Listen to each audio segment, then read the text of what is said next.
Praise the lord. Welcome to Damaris faith. Praise the lord. ఈరోజు మనము Bible గ్రంథంలో ఉన్న చనిపోయి బ్రతికిన ఒక బాలిక కథ గురించి తెలుసుకుందాము. ఇది యేసు ప్రభువారు చేసిన ఒక అద్భుతం.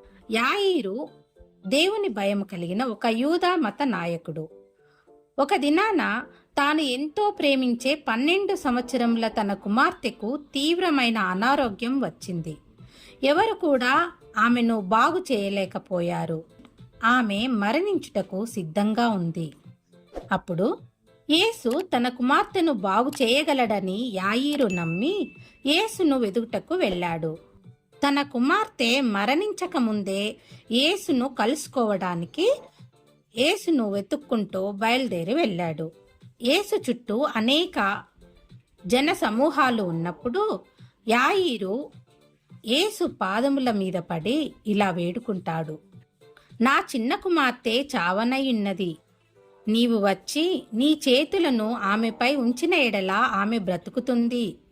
దయచేసి నాతో రండి అని యేసు ప్రభువారిని యాయీరు వేడుకోవటం జరుగుతుంది.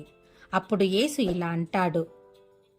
యేసు యాయీరుతో వెళ్ళడానికి ఒప్పుకున్నాడు. కానీ అక్కడ అనేక మంది జనసమూహములు మీద పడుచున్నందున వారు ముందుకు వెళ్ళలేకపోయారు.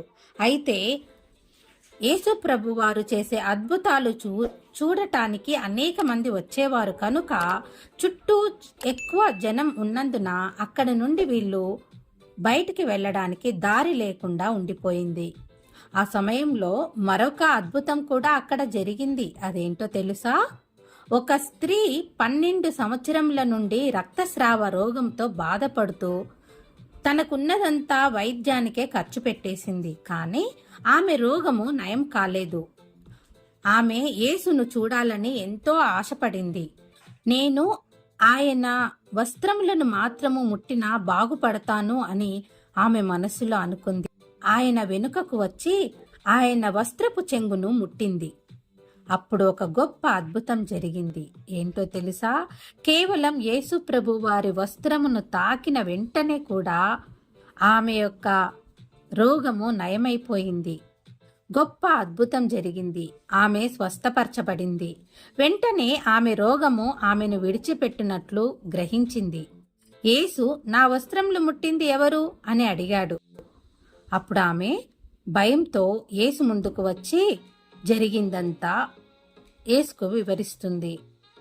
ఇంతలో సేవకులు యాయీరు ఇంటి నుండి వచ్చారు. వారి ముఖాలు విచారంగా ఉన్నందున జరిగిన సంగతి యాయీరుకు తెలిసిపోయినట్లుంది. నీ కుమార్తె మరణించిందని వారు యాయీరుకు చెప్పారు. ఒకవేళ ఆ స్త్రీ రక్తస్రావము గల స్త్రీ ఆలస్యం చేయకుండా ఉండి ఉంటే యాయీరు కుమార్తె చనిపోయేది కాదేమో. యాయీరు ప్రియ కుమార్తె మరణించింది. యాయీరు చాలా దుఃఖంతో ఉన్నాడు. ఆ సంగతి యేసు విన్నప్పుడు యాయీరుతో ఇలా అంటాడు, యాయీరు, భయపడకుము, నమ్మిక మాత్రము ఉంచు, నీ కుమార్తె బాగుపడుతుంది అని చెప్పాడు. మరణించిన తన కుమార్తె బ్రతుకుతుందని యేసు చెప్పిన మాటలను నమ్మడం యాయీరుకు ఎంత కష్టమై ఉంటుందో కదా. అప్పుడు యాయీరు ఇంటి దగ్గర నుండి అనేక మంది ఏడవటం చూసి యేసు వారితో ఇలా అంటాడు, ఈ చిన్నది నిద్రించుచున్నది కానీ చనిపోలేదు అని చెప్పాడు. అందుకు వారు ఆయనను అపహసించారు. ఆ అమ్మాయి చనిపోయిందని వారికి తెలుసు. యేసు వారినందరినీ ఇంటిలో నుండి పంపివేసి ఆ చిన్నదాని చెయ్యి పట్టుకొని, చిన్నదానా లెమ్మని చెప్పగా ఆమె మరలా తిరిగి బ్రతుకుతుంది. యాయీరు, అతని భార్య, యేసు యొక్క 3 శిష్యులు యేసు ఆ చిన్నదానితో పలికిన మాటలు విన్నారు. ఆ చిన్నది కూడా విని ఉంటుందా? అవును, చనిపోయిన ఆ చిన్నది యేసు ఆజ్ఞాపించగానే ప్రాణము తిరిగి వచ్చింది. ఆ చిన్నది వెంటనే లేచి కూర్చుంది. యేసు ఆ చిన్నదానిని బ్రతికించాడు. జరిగిన దానిని చూచి ఆమె తల్లిదండ్రులు ఆశ్చర్యపోయారు. ఆ చిన్నదానికి తినుటకు ఏదైనా ఇవ్వమని యేసు వారితో చెప్పాడు. వారు ఎంత సంతోషించి ఉంటారు కదా. నిజమే కదా, చనిపోయిన ఒక వ్యక్తి బతికింది అంటే ఆ కుటుంబ సభ్యులకు ఎంత సంతోషం, ఎంతగా ఆయనకు రుణపడి ఉంటారు. తన ప్రేమ చేత, శక్తి చేత యేసు మరలా ఆ చిన్నదానికి జీవమిచ్చాడు. చనిపోయి మరలా బ్రతికిన బాలిక. ఈ కథను మనము బైబిల్లో మార్కు సువార్త 5వ అధ్యాయము మరియు లూకా సువార్త 8వ అధ్యాయములలో చూడగలము. బైబిల్ గ్రంథంలో కీర్తనలు 119వ అధ్యాయము 130వ వచనంలో ఇలా వ్రాయబడి ఉంది. నీ వాక్యములు వెల్లడి అగుటతోడనే వెలుగు కలుగును అని వ్రాయబడి ఉంది. దేవుని నోటి నుండి వచ్చిన మాట వలన యేసు కేవలం తన నోటి మాట చేత చనిపోయిన ఆ బాలికను బ్రతికించగలిగాడు.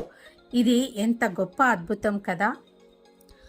ఈ బైబిల్ కథ మనలను సృష్టించిన అద్భుతమైన దేవుని గురించి తెలియచేస్తుంది.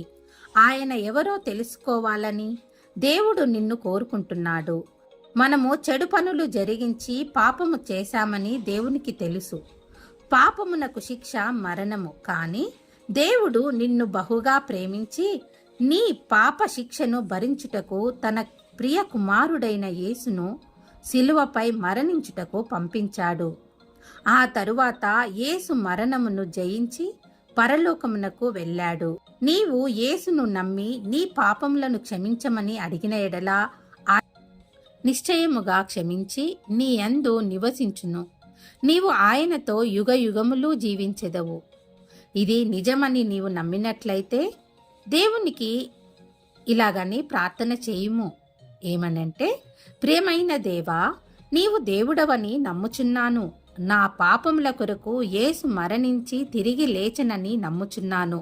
దయతో నా పాపములను క్షమించి నా జీవితంలోనికి వచ్చి యుగ యుగములు మీరు నాతో ఉండండి. నాకు నిత్య జీవమును ప్రసాదించుము.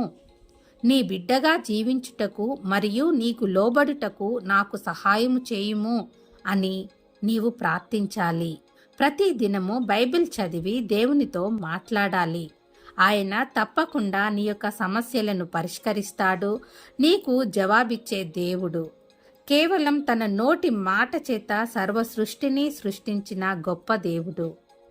యేసు ప్రభువారు కూడా ఎన్నో అద్భుతాలు చేశాడు. అందులో చనిపోయిన వారిని బ్రతికించటం అనేది ఎంత గొప్ప అద్భుతం కదా. మరి తన నోటి మాట చేత ఆ యొక్క చనిపోయిన బాలికను బ్రతికించగలిగాడు. ఆ యొక్క అద్భుతం చూసి అనేక మంది యేసు ప్రభువారి ఎడల విశ్వాసం ఉంచారు. మరి నీవు నేను కూడా ఆయన యందు విశ్వాసం ఉంచి ముందుకు నడవాలని దేవుణ్ణి కోరుకుందాము. రక్షణ అనే జీవంలోకి తీసుకువచ్చాడు కనుక మరి అందుకు గాను దేవునికి స్తుతి చెల్లించే వారంగా ఉండాలి. దేవుడు ఈ యొక్క వాక్యమును దీవించునుగాక. ఇలాంటి మరెన్నో కథల కోసము, దేవుని వాక్యాల కోసము, పాటల కోసము please like and share, subscribe my channel. ఇంతవరకు ఎవరైతే సబ్స్క్రైబ్ చేసుకున్నారో వారందరికీ కూడా నా యొక్క ధన్యవాదాలు. Praise the lord. Thanks for watching. God bless you all.